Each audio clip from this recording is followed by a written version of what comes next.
भारत और रूस all time friend. America की टैरिफ वॉर के बीच भारत के विदेश मंत्री एस जयशंकर 3 दिन की रूस दौरे पर है। इसी के साथ साथ आज ट्रेंड्स में कौन कौन सी खबरें जिस पर हम बातचीत करेंगे, सबसे पहले आपको वो बताते हैं। और बात आज इन तमाम खबरों पर होगी जो अलग अलग प्लेटफॉर्म पर यानी कि सोशल मीडिया के अलग अलग प्लेटफॉर्म पर इस वक्त ये खबरें आपको बताते चले कि वायरल है। यानी कि चीन को करेंगे बेदम, और इसी के साथ देखिए रूस का प्लान 6 क्या है, इस पर भी हम बात करेंगे। और इसी के साथ भारत पर घिरे ट्रंप चीन को करेंगे बेदम, और मुनीर की तैयारी जरदारी पर आफत भारी, ऐसा हम क्यों कह रहे हैं, इस पर भी आपको विस्तार से ये खबर बताएंगे। और बांग्लादेश की चाल भारत ने बेनकाब की है, इस पर भी बात होगी। और इसी के साथ हम बात करेंगे कि बारिश की वजह से कई ऐसे इलाके हैं जो इस वक्त काफी ज्यादा वहां पर लोगों की मुश्किलें बढ़ गई है। तो चलिए सबसे पहले बात करते हैं फेसबुक की, यानी कि फेसबुक पर कौन सी खबर इस वक्त ट्रेंड कर रही है, सबसे पहले उसका जिक्र करते हैं। और देखिए अमेरिका की टैरिफ वॉर के बीच भारत के विदेश मंत्री एस जयशंकर 3 दिन की रूस दौरे पर हैं, जहां आज वो रूस के विदेश मंत्री सरगई लावरोव से मुलाकात करेंगे। और इससे पहले एस जयशंकर ने रूस के प्रथम उप प्रधानमंत्री डेनिस मंटूरोव से मुलाकात की।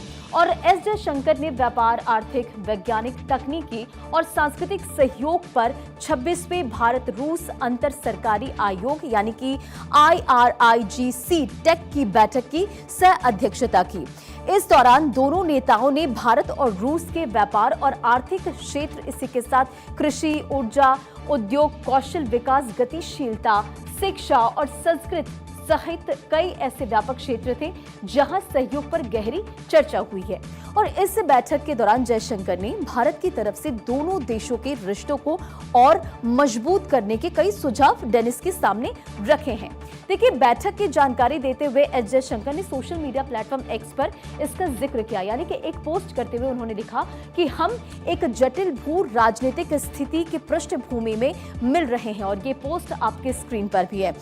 India Russia inter governmental commission on trade, economic, scientific, technological and culture cooperation यानी कि IRIGC टेक के नजरिए से आपसी सहयोग को बढ़ाने के लिए एक रचनात्मक और नवीन दृष्टिकोण की आवश्यकता है।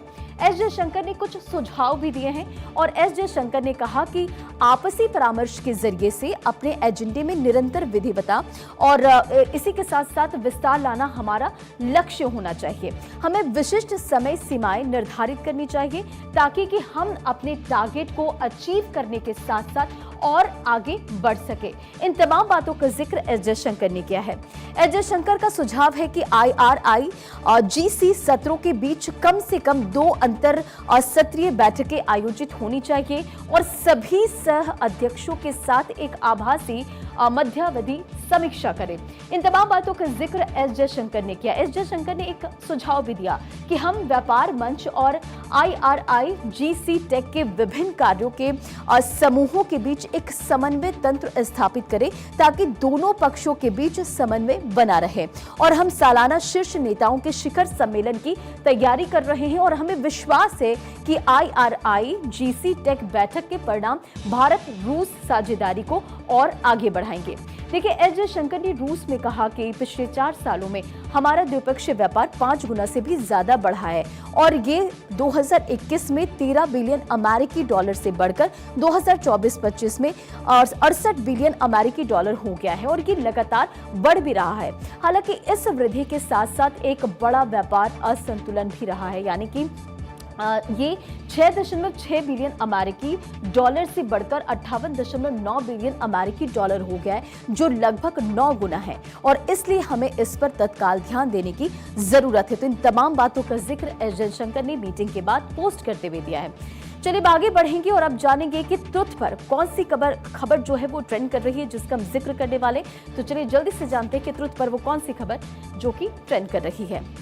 और देखिए बुडापेस्ट में पुतिन, ट्रंप, जेलेंस्की की त्रिपक्षीय बैठक की तैयारी चल रही है, जिसका हम जिक्र करने वाले और ये खबर ट्रुथ पर ट्रेंड कर रही है। लेकिन इस बीच रूस ने अपने प्लान 6 से कुछ संकेत दे दिए हैं जो शांति दूत ट्रंप की यूक्रेन युद्ध को रुकवाने की कोशिशों पर पानी फेर सकते हैं। खबर है कि रूस यूक्रेन के कई क्षेत्रों पर पूरी तरह से रूस में शामिल कराना चाहता है। पुतिन पहले ये स्पष्ट कर चुके हैं कि यूक्रेन युद्ध तब तक जारी रहेगा जब तक रूस का लक्ष्य पूरा नहीं हो जाता। और इसी कड़ी में पुतिन ने यूक्रेन के साथ होने वाले शांति समझौते के लिए अपनी शर्तों को तय कर लिया है। यूक्रेन ने जिन इलाकों का रूस में विलय कराने की शर्त पुतिन ने रखी है, उन इलाकों में हमले बढ़ा दिए गए, यानी कि रूस जल्द से जल्द संपूर्ण कब्जा करना चाहता है। खबरों के मुताबिक पुतिन ने शांति के लिए इन इलाकों पर अपने अधिकार को स्वीकार करने के लिए ट्रंप से कहा। पुतिन अलास्का वार्ता में कह चुके हैं कि वो युद्ध को रोकने का जो स्थायी समाधान है वो चाहते हैं। देखिए, पुतिन के नजरिए से यूक्रेन युद्ध के स्थायी समाधान का मतलब है कि यूक्रेन का वो हिस्सा उन्हें दे दिया जाए जो रूस ने चुने हैं। लेकिन ये इतना आसानी से होता दिख नहीं रहा है, क्योंकि देखिए यूरोपीय देश लगातार यूक्रेन की सुरक्षा की गारंटी मांग रहे हैं और जेलेंस्की कई बार कह चुके हैं कि वो क्षेत्र की अदला बदली के साथ कोई भी समझौता नहीं करेंगे। ये जेलेंस्की की तरफ से स्टैंड क्लियर है। अब देखिए कौन से इलाकों को लेना चाहता है रूस, अब आपको वो बताते हैं। खबर है कि रूस यूक्रेन के 6 क्षेत्रों पर पूर्ण कब्जा चाहता है और यही रूस का प्लान 6 है। रूस यूक्रेन के Donetsk, Luhansk, Zaporizhzhia, Kherson, Sumi और खार्किव पर पूर्ण नियंत्रण स्थापित करना चाहता है। और ये सभी वो क्षेत्र हैं जहां एक बड़ी आबादी रूसी भाषा बोलती है। अभी डोनेस्क का अगर हम जिक्र करें तो यहाँ पर 88% हिस्से पर रूस का कब्जा है। डोनेस्क में 85% रशियन बोलने वाले लोग रहते हैं। वहीं लुहांस्क में देखिए 75% इलाके पर रूस का कब्जा हो चुका है और यहाँ पर 80% रशियन बोलने वाले लोग रहते हैं। और इसी तरह ज़पोरिज़िया की 74% जमीन पर रूस का नियंत्रण है।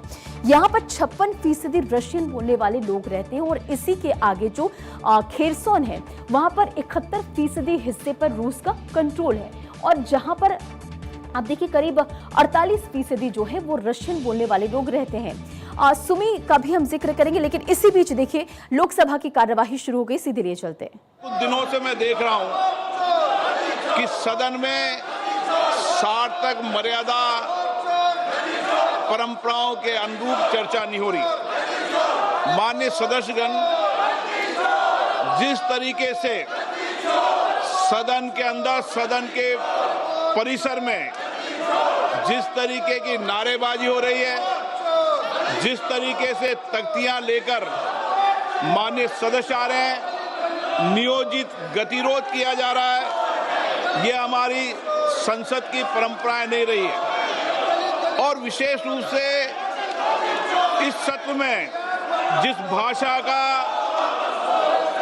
आचरण किया गया, जिस तरीके की नारेबाजी की गई, ये सदन की मर्यादाओं के अनुरूप नहीं है। हमें एक स्वस्थ परंपराओं का निर्माण करना चाहिए और हमारी कोशिश होनी चाहिए कि हम संसद के अंदर गरिमापूर्ण चर्चा करें। लेकिन मैं लगातार देख रहा हूं नियोजित तरीके से गतिरोध करना, नारेबाजी करना, तख्तियां ले जाना। मैं आपसे आग्रह करना चाहता हूं कि ये देश का सबसे बड़ी लोकतांत्रिक संस्था है, हमें इससे बचने का प्रयास करना चाहिए।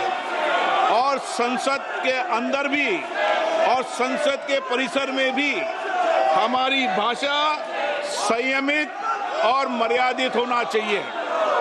सहमति और असहमति होना लोकतंत्र की स्वाभाविक प्रक्रिया है, किंतु हमारा सामूहिक प्रयास होना चाहिए कि हम सदन की गरिमा को, मर्यादा को और शालीनता को बनाए रखें। माननीय सदस्य, मैंने हर माननीय सदस्य को हमेशा पर्याप्त समय, पर्याप्त अवसर दिया है, लेकिन जिस तरीके का आपका आचरण है, देश आपके आचरण को, आपकी कार्यप्रणाली को देख रहा है। मैं फिर आपसे आग्रह करता हूं कि हमें प्रयास करना चाहिए कि हमारी स्वच्छ लोकतांत्रिक संस्था के अंदर अच्छी परंपराएं, अच्छी प्रॉपर्टियों को हम लागू करें। और इसके लिए सामूहिक चिंतन भी करना चाहिए और सभी राजनीतिक दलों को आत्म मंथन भी करना चाहिए ताकि देश की लोकतांत्रिक सोच संस्था की हम मर्यादा को बना रखें और यहाँ अपने आचरण व्यवहार से एक आदर्श स्थापित कर सकें। माननीय सदस्यगण, अंत में मैं सत्र की कार्रवाई में सहयोग हेतु माननीय प्रधानमंत्री जी का, सभापति तालिका के मेरे सहयोगी साथियों का, केंद्रीय मंत्रिमंडल में माननीय सहयोगियों का, नेता प्रतिपक्ष, सभी दलों के माननीय सदस्यों का, मीडिया के प्रतिनिधियों का, लोकसभा सचिवालयों का, श्रमिक एजेंसियों का हार्दिक धन्यवाद व्यक्त करता हूं। अब मैं सभी माननीय सदस्यों से आग्रह करता हूं कि राष्ट्रीय गीत के लिए, वंदे मातरम की धुन के लिए कुछ देर खड़े हों।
भारत माता की। सभा की कार्रवाई अनिश्चित काल के लिए स्थगित की जाती है। तो लोकसभा की कार्यवाही अनिश्चितकालीन के लिए स्थगित कर दी गई। 37 घंटे ही चर्चा हो पाई। लोकसभा स्पीकर ओम बिरला को आप सुन रहे थे। सदन में गरिमापूर्ण चर्चा होनी चाहिए। इन तमाम बातों का जिक्र उनके तरफ से किया गया, क्योंकि आप देखिए, जब से लोकसभा की कार्यवाही की शुरुआत हुई है तब से आपने देखा कि किस तरह से विपक्ष हर दिन हंगामा कर रहा होता है और मॉनसून सत्र का फिलहाल समापन हो चुका है। लोकसभा की कार्यवाही अनिश्चितकालीन तक के लिए स्थगित कर दी गई है। 37 घंटे ही चर्चा हो पाई, लोकसभा स्पीकर ओम बिरला ने कहा है। और इसी के साथ आप देखिए कि जो आज भी विपक्ष की तरफ से लगातार आप देखिए कि किस तरह से वहां पर नारेबाजी की जा रही थी, हंगामा किया जा रहा था। कई ऐसे मुद्दे रहे जहां पर सदन में गतिरोध देखने को मिला, यानी कि आप देखिए स्पेशल इंटेंसिव रिवीजन का मुद्दा हो, जिसे लेकर दिल्ली से लेकर पटना तक सियासत हुई और लगातार सदन में इस बीच इसे लेकर हंगामा भी होता नजर आया। और इसी के साथ साथ ऑपरेशन सिंदूर का मुद्दा हो, तमाम ये मुद्दे रहे जो कि लगातार लोकसभा की कार्यवाही के दौरान यहाँ पर विपक्ष ने इसे लेकर जमकर नारेबाजी की, हंगामा हुआ, कई बयान भी इसे लेकर सामने आए। फिलहाल मॉनसून सत्र का समापन, सदन की कार्यवाही अनिश्चितकाल के लिए स्थगित कर दी गई है। लोकसभा में 12 विधेयक पारित हुए। स्पीकर की तरफ से तमाम जो जानकारी दी गई उसका हम जिक्र कर रहे हैं। 37 घंटे लोकसभा की चर्चा हो पाई, स्पीकर ने कहा। और जिस तरह से लगातार सदन में हंगामा हुआ, उसे भी लेकर उनकी तरफ से कहा गया कि सदन में नियोजित गतिरोध किया गया। और चलिए ट्रेंड्स पे वापस लौटेंगे और अब बात करते हैं कि एक्स पर कौन सी खबर जो कि इस वक्त ट्रेंड कर रही है, जिसका हम जिक्र करते हैं। तो चलिए जानते हैं कि एक्स पर कौन सी खबर जो कि ट्रेंड कर रही है। और बात करेंगे रूस से तेल खरीद करने के मसले पर, यानी कि रूस से तेल खरीद करने के मसले पर ट्रंप प्रशासन की भारत पर टैरिफ लगाकर दबाव बनाने की रणनीति। और ये खबर इस वक्त देखिए सोशल मीडिया प्लेटफॉर्म एक्स पर भी ट्रेंड कर रही है और अब इससे लेकर आपको जानकारी देते हैं। यानी कि अमेरिका में ही आलोचना का शिकार हो रही है और ट्रंप अपने फैसले पर, जो लगातार ट्रंप के इस फैसले पर सवाल उठ रहे हैं। और इसी कड़ी में आपको बताएं कि संयुक्त राष्ट्र में अमेरिका के पूर्व राजदूत निक्की हेली ने ट्रंप प्रशासन को चेतावनी दी कि भारत अमेरिका संबंध पर नाजुक मोड़ पर है और अगर वॉशिंगटन को चीन की वैश्विक महत्वाकांक्षाओं को नियंत्रित करना है तो इन संबंधों को जल्द से जल्द सुधारना होगा। निकी हेली ने कहा कि संयुक्त राज्य अमेरिका को अपनी सबसे महत्वपूर्ण बात को नजरअंदाज नहीं करना चाहिए। चीन का सामना करने के लिए अमेरिका को भारत जैसे एक दोस्त की जरूरत है। निकी हेली ने कहा कि लंबे वक्त से भारत का उदय चीन के आर्थिक उभार के बाद से सबसे महत्वपूर्ण भू राजनीतिक विकास हो सकता है। उन्होंने कहा कि सरल शब्दों में इसे ऐसे समझ सकते हैं कि जैसे जैसे भारत की शक्ति बढ़ेगी वैसे वैसे चीन की महत्वाकांक्षाओं जो है वो कम हो जाएगी। निकी हेली का पक्ष है कि अमेरिका के आर्थिक और सुरक्षा लक्ष्यों के लिए भारत जरूरी है। निकी हेली ने ट्रंप प्रशासन को नसीहत देते हुए कहा कि भारत के साथ दुश्मन जैसा व्यवहार नहीं करना चाहिए और एशिया में चीनी प्रभुत्व के खिलाफ एकमात्र देश के साथ 25 सालों की प्रगति को नष्ट करना एक राजनीतिक आपदा होगी। आपको ये बताएं कि अमेरिका भारत पर अब तक कुल 50% टैरिफ लगा चुका है और ट्रंप प्रशासन ने इस टैरिफ का कारण रूस के साथ भारत के बढ़ते व्यापार को बताया है। और ट्रंप ने कई बार आरोप लगाया कि भारत रूस से तेल खरीदकर रूस को आर्थिक तौर से मजबूत कर रहा है और रूस यूक्रेन पर हमले कर रहा है। अमेरिका का यह भी कहना कि हमने रूस यूक्रेन युद्ध को खत्म करवाने के लिए रूस के सहयोगियों पर टैरिफ लगाया ताकि पुतिन यूक्रेन में युद्ध विराम के लिए राजी हो जाए। व्हाइट हाउस की प्रेस सचिव कैरोलिन लेविट ने भी कहा था कि राष्ट्रपति ने रूस यूक्रेन युद्ध को समाप्त करने के लिए लोगों को जबरदस्त दबाव डाला है और उनका यह भी कहना था कि इससे जो है वो भारत पर लगाए गए अतिरिक्त टैरिफ और अन्य कदम भी इसमें शामिल हैं। अब देखिए, लेविट ने यह भी कहा था कि ट्रंप हमेशा से चाहते हैं कि रूस और यूक्रेन के बीच जो आप देखिए कि युद्ध है उस पर सीज फायर हो जाए, यानी कि संघर्ष को विराम दिया जाए। लेकिन फिलहाल दोनों देशों के बीच बातचीत भी हुई, लेकिन अभी तक आप देखिए कि कोई भी निष्कर्ष नहीं निकल सका। और इसी के साथ ट्रेंड्स में आज फिलहाल इतना ही। खबरों का सिलसिला जारी, रुकेंगे बहुत छोटे से ब्रेक के लिए। देखते रहिए भारत 24।